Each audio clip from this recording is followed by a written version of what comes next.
Good afternoon বন্ধুরা, রোজকার মতন চলেছি আজকেও তোমাদের সঙ্গে মেনু শেয়ার করতে।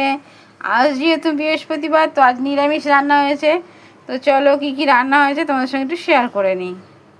তো দেখো, প্রথমে এখানে ভাতটা বেড়ে আমি গুছিয়ে নিচ্ছি।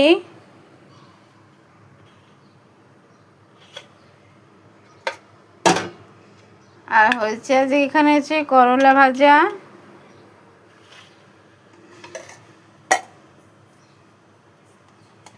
এখানে হচ্ছে আলু ভাজা,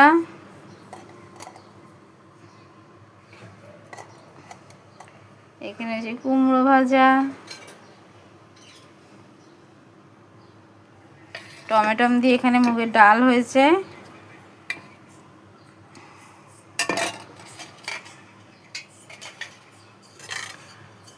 আর হয়েছে এখানে আমের চাটনি।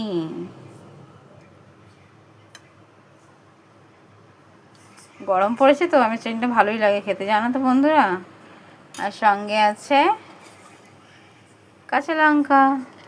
তো এই হলো আজকের মেনু: করলা ভাজা, আলু ভাজা, কুমড়ো ভাজা, আমের চাটনি, মুগের ডাল আর কাঁচা লঙ্কা। তো কেমন লাগলো অবশ্যই কমেন্ট করবে তোমরা। কারা কারা খাবে চলে আসো আমাদের বাড়িতে। শুভ দুপুরে শুভেচ্ছা রইল। সবাই ভালো থাকবে, সুস্থ থাকবে। টাটা।